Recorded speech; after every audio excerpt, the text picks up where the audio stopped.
क्योंकि भाई ये कोई नहीं स्वीकारता कि या किसी समुदाय विशेष को आस्था का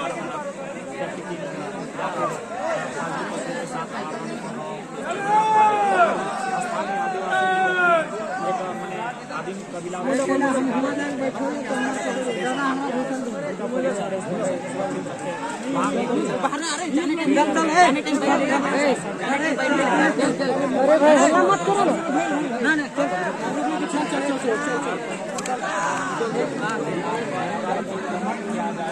किसी को कब्जे में दिया जाएगा ये स्वीकार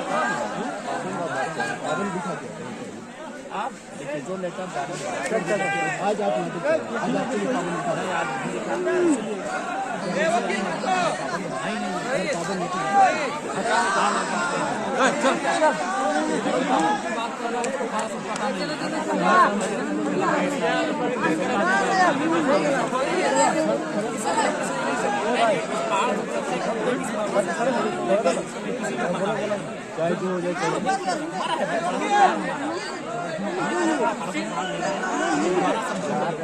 हमारा में आप भी आते हैं और उस समुदाय के लोग भी आते हैं और लोग भी आते हैं। हम ये चाहते हैं कि पहला अधिकार भी हमारा है। उसके बाद भी वो गति आपने दिखा दी। देखिए मेरा मानना है कि कुछ लोग चाहते हैं कि मैंने झारखंड के जो सभी समुदाय के लोग एकजुट ना हो। आप देख सकते हैं उस दिन मैक्सिमम समुदाय विशेष कई लोग थे वहाँ भी। हम तो आए थे समर्थन के आए थे।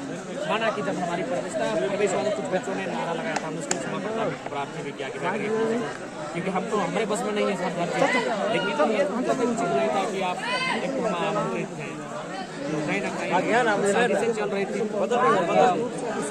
प्रशासन के अधिकारी बड़ी अधिकारियों के माध्यम से हमें संवाद करने का अवसर मिला। हम तो एक अगर नहीं भी मिलेगा समय नहीं है तो हमको कोई दिक्कत नहीं है, लेकिन मुझे लगता है कोई ना कोई ऐसी शक्ति कार्य करे जो चाहती है नहीं कि संयोजित हो। अब एक बात बताइए, अगर कोई समुदाय सिर्फ अपने समुदाय के लिए लड़ाई लड़ेगा तो क्या इस परिस्थिति और लगभग करने से भी एक यहाँ पर अधिकार है, लेकिन अगर एक दर्जन एक ही समुदाय अगर कहेगा मैंने बाकी लोग को आने नहीं देंगे, बाकी लोग का सहयोग नहीं लेंगे, उससे कहना कि हम लोग आपस में लोगों को बता रहे हैं कि हमें अभाव है। तो हम तो एकजुटता के लिए आए थे। हम तो बोकारो में लगभग 10-15 हज़ार की भीड़ थी लोगों की, हम वहाँ से चल कर आए थे। हम 40 मिनट भाषण रखे क्योंकि मेरा रिकॉर्ड है, कम से कम 2.5 घंटा स्पीच देते हैं। हम तो 40 मिनट लेकर आए थे।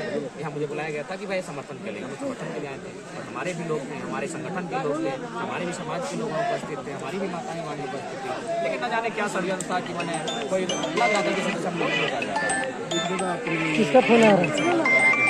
फोन किसका आ रहा है? देखिए बंद कीजिए। यही काम आज देख सकते हैं, हम सर्वे कर लेते हैं कि जो लोग गुजरात, महाराष्ट्र, राजस्थान से चलकर आए हैं, हमने हमारे जमीनों पर उन्होंने कंस्ट्रक्शन खड़ा करके उन्हें अरबपति बना दिया और हमारे लोगों को उन्होंने नक्सली बना दिया। हम नाम गिना दे रहे हैं, नाम तो बहुत सारे। इसी बिहार में लगभग हमको लग रहा है 30-35 नक्सलियों के नाम आएंगे, लेकिन हम 4 का नाम याद रखे हैं।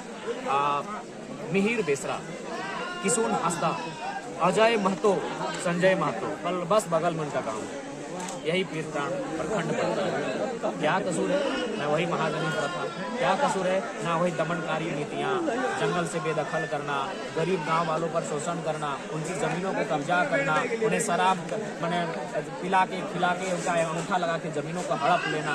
इसी कारण आपकी नीतियों ने, आपकी गलत नीतियों के ने, आपके कब्जे की नीतियों ने हमारे बेटों को नक्सली बना दिया और आप अरबपति बन गए। हमने कोई गलत नहीं कहा है, हमने तर्क के साथ कहा है और आज भी लहूलुहान होता है तो स्थानीय लोगों का लहू बहता है। इसी बताइए, किसी अन्य लोगों का यहाँ अगर एक बाल उखड़ा है, एक नाखून उखड़ा है, और आप देखिए इसी पहाड़ों को बचाने के लिए, इसी ज़मीन को बचाने के लिए अंग्रेजों से हमने 150 लड़ाई लड़ी है, 150 लड़ाई लड़ी है। एक समय हम लोग 20,000 लोगों का जान गया है। चाहे आप सिद्धू कानू के नेतृत्व के विद्रोह की बात करें, या फिर आप रघुनाथ महतो के नेतृत्व के विद्रोह की बात करें, या फिर आप सरायकेला गोलीकांड की बात करें, लगभग एक मूवमेंट में हम लोग 10,000 20,000 की संख्या में मारे हैं। क्यों? जमीन बचाने के लिए, जंगल बचाने के लिए, इन झील झरनों को बचाने के लिए। तो भाई इनसे हमारा नाता है, हम मरना पसंद करेंगे, आपसे हमें कोई दूर नहीं कर सकता। अभी जो आए भारत में मधुबन के रास्ते में चढ़ बड़ी बड़ी मंजिलें, बड़ी बड़ी मंदिरें बनाई हैं, वो ज़मीनें आप हमेशा कहते हैं कि CNT के? हाँ, मैक्सिमम CNT ज़मीनें, और जहाँ तक हमने सर्वे किया हमने पाया कि अगर वहाँ जो ज़मीनें हैं गढ़वाल समाज की है, कुछ संथाल समाज की है, कुछ कोली समाज की है, कुछ SC वर्ग की हैं और 1-2 अन्य वर्गों की ज़मीनें हैं। जमीन 70% यहाँ के लोकल्स की, लेकिन लोकल्स यहाँ कमजोर है।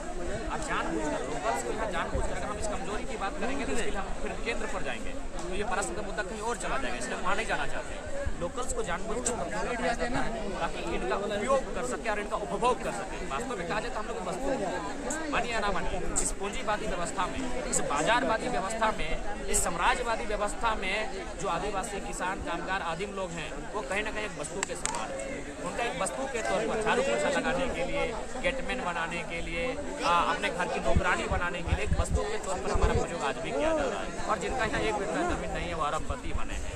हम समय के साथ एक एक व्यक्ति का नाम और उनका कैरेक्टर के साथ प्रेजेंट करेंगे, बस हम एविडेंस तैयार कर रहे हैं। तो बिल्कुल हम लोग एक वस्तु के समान है। आप देखिए मीडिया का भी रवैया देखिए, नेशनल न्यूज़ का रवैया देखिए, एक तरफा लिखते हैं। अरे भाई जिनको रिपोर्टिंग करना है पारसनाथ में एक दिन में बैठकर रिपोर्टिंग नहीं होगी। कम से कम अगर आप में सामर्थ्य है 30 दिन का समय दीजिए और यहाँ 30 गांव आते हैं, उन 30 गाँव में एक एक रात बिताइए और फिर 30 दिन आप समय दीजिए। पारसनाथ के चारों तरफ हर कोने में कभी पेड़ों के नीचे बैठिए, कभी किसी चट्टान के नीचे, कभी किसी पत्थर के ऊपर, किसी कभी नाला, कभी झील झरना के सामने और ग्राउंडिंग रिपोर्ट कीजिए। आपको पता चलेगा यहाँ एक सभ्यता बसती है, यहाँ एक संस्कृति बसती है जो मैंने एक पर्यावरण का संदेश देते हुए, एक शांति, एक सुंदर वातावरण का संदेश देते हुए, सभी को अपने अधीन रखते हुए, पर्यावरण प्रकृति अपने अधीन रखते हुए सामंजस्य देती है, भाईचारा संदेश देती है और यह भी कहती है कि हम तुम्हारा कुछ घटेगा अब हम तुम्हारा बेटा है, यानी तुम्हारा अगर भूख लगेगा तुम्हारे घर में पहनने को कपड़ा घटेगा, आओ हम लोग ऐसे पत्ता पालते थे स्वीकार करते हैं, आओ हम बैठे हैं। यानी तुमको कुछ घटेगा, गरीब किसान कामगार आदिवासी आदिम लोगों को कुछ घटेगा, पहाड़ कहता है आओ हम हैं तुम्हारे।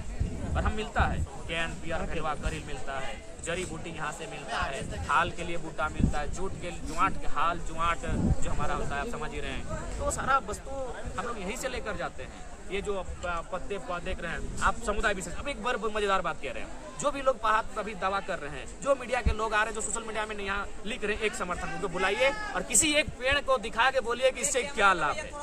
पहाड़ आपका है ना, पहाड़ आपका है ना भाई, जो लोग दावा कर रहे हैं ना कि पहाड़ हमारा है, लिखित है, उसको बुलाइए और किसी पत्थर को, किसी माने पेड़ को दिखा के बोले कि इससे क्या हो सकता है। और हमारे किसी दादाजी को उठा के लाइए, वो पत्थर को देख के बोलेगा कि इससे क्या लाभ होगा, इस पेड़ के जड़ से पेट दर्द ठीक होगा कि कपार दर्द ठीक होगा, इस पत्ता को पीस के अगर कटा में लगाएंगे तो ठीक होगा। पहाड़ आपका है तो पहाड़ के बारे में जानना चाहिए ना, बोलने से हो जाएगा, लिख देने से हो जाएगा। पहाड़ हमारा है, हमने नदियों के संग चलना सीखा, पेड़ों के संग बढ़ना सीखा और इसी के अनुसार हमने ढलना सीखा। ये हमारा है। जय जय।